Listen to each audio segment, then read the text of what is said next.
Virtual reality, also called VR, a realm or system in which one can experience things as if they were real. A 3D environment where you can see and experience whatever you want.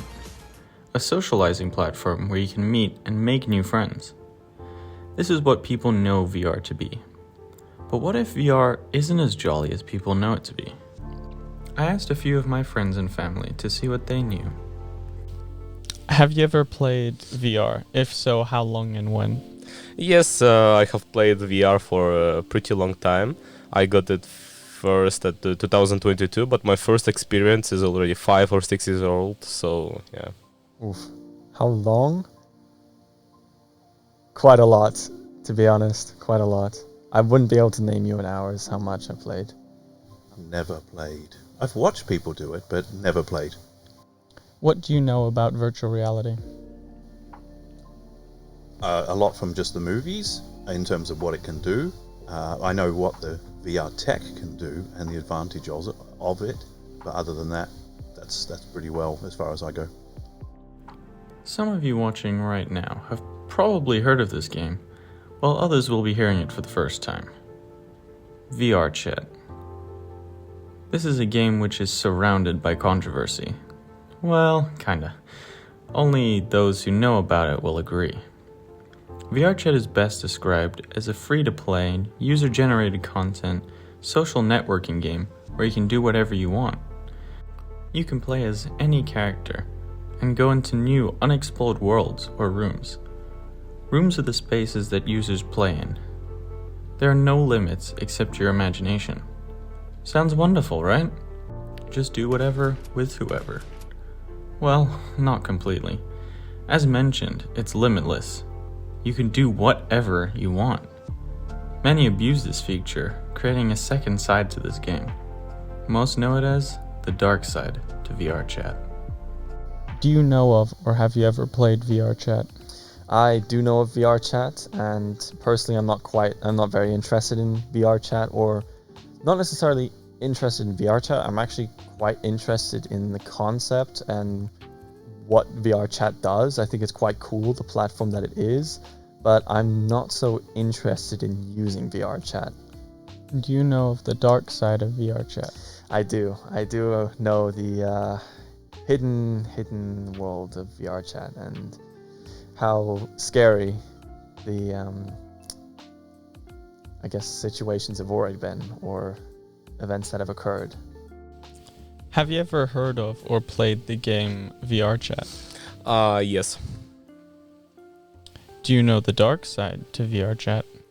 Yes, I know that there are some dark sides to with the blackmailing or pedophiles who are like 60 or 70 years old taking an anime waifu skin and pretend like they're 13 or 14 years old girls. Unfortunately, I heard about this. No, And I assume you don't know the dark side to VR Chat. I only do because of our conversation. But previous to that, I knew nothing about it. The hidden world of VR Chat is a scary place. Although I haven't experienced it myself, the stories that have been told send shivers down my spine. Most play this game as it should be played, fighting monsters, socializing with friends, or getting to know new people, exploring rooms and traveling wherever you want, while in the comfort of your own room. However, the hidden world of VR Chat includes all sorts of illegal and unethical practices, such as drugs, alcohol, blackmail, ERP, which is erotic roleplay, clubs, and even slavery. There have been multiple reports of such things happening, and even other documentaries made. Now that you know a little bit more about VR Chat, what's your opinion on virtual reality? Do you think that it should continue as is or be better regulated? If so, how would you do that? In that case, yes, it should be better regulated, meaning that just like in the real life scenario, you have police, you have firemen who monitor and control certain behavior of the activities in the public. If the VR chat is a reality in that world, where is the police of the VR chat? And therefore, that should have some sort of monitoring and control so that anything that goes out of hand, for example, mobbing or stalking within a VR chat who could psychologically create a problem for an individual, then those policing within the VR chat should be able to correct the behavior or ban people from entering into that virtual world. I think in generally regulating everything isn't really always the option because it like stops like development in like huge fields. But on the other hand, I think it's important to like regulate things like that, especially for like underage children. So that I think if you really wanted to do it, market it as 18 plus, etc. Due to like violent act, etc. All of that isn't really for the younger consumers. So I think like the age limit of 13 plus might be the wrong targeting group. But then how would you regulate it? To be honest, regulating, because everybody knows how easy it is to like just give it an age and to like bypass it. So I think regulating it is hard. I mean, I would probably try to do something like YouTube's passport or identity checks. If you send them like your identity card, a picture of that, etc. I think it's the only like proper working network or proper working system you could do on the internet.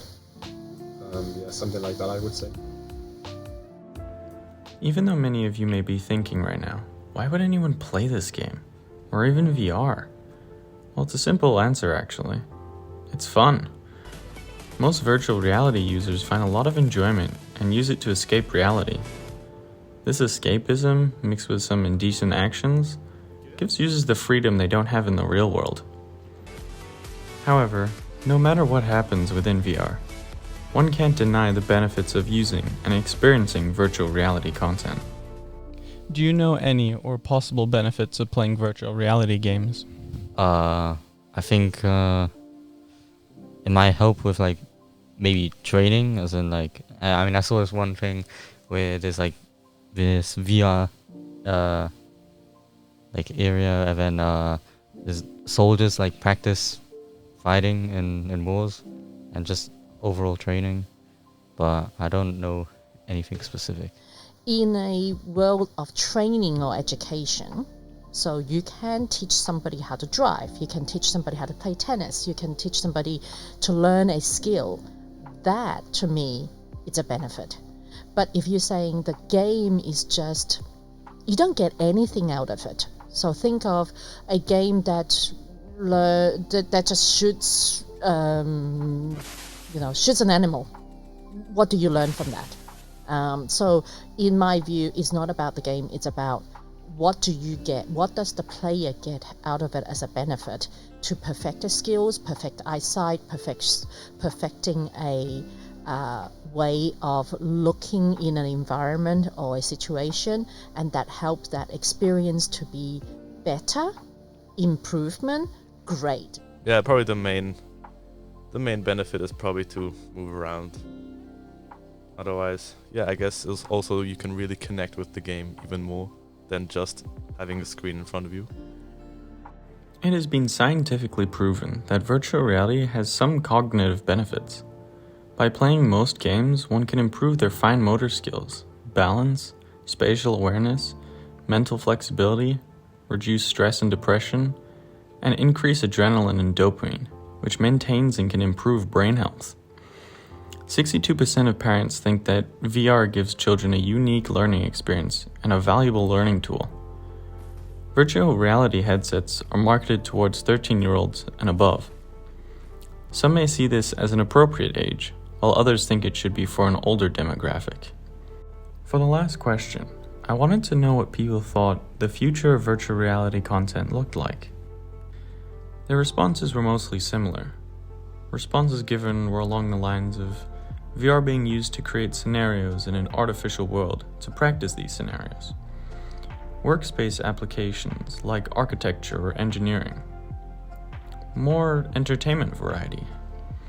Increase the effects of globalization. Or overall improvements on virtual reality software. More negative responses included, everyone will rely and spend majority of their time within the headset.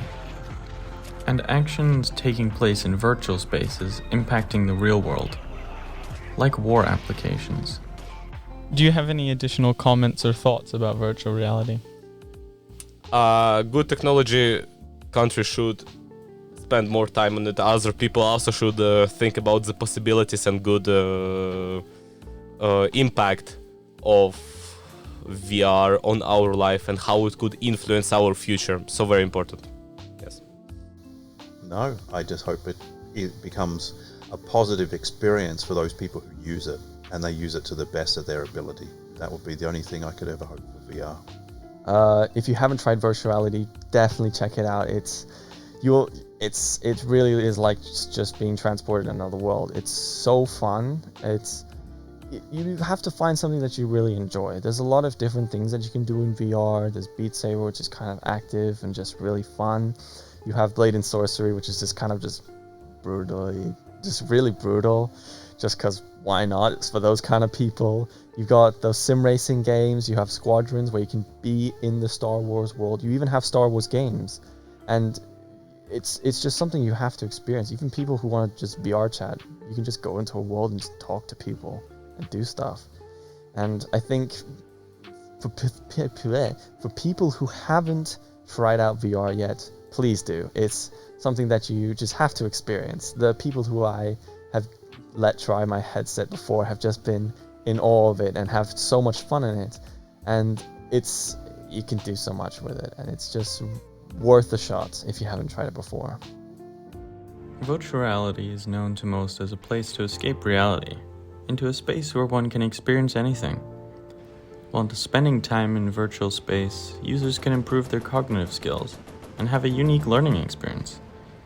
However, in games such as VRChat, there's a chance of stumbling upon something you didn't want to see. A scary, untouched world which harbors some of the most unthinkable acts and people. What is even worse is the fact that nothing is being done. The company running VRChat isn't taking action and letting people do whatever they want. Many try to stop or shut down groups of people, but there are just too many to control. Meanwhile, the developers are making money and creating new fun experiences. So, do you want to jump into VR and see for yourself? Or relax on a beach while in the comfort of your own home?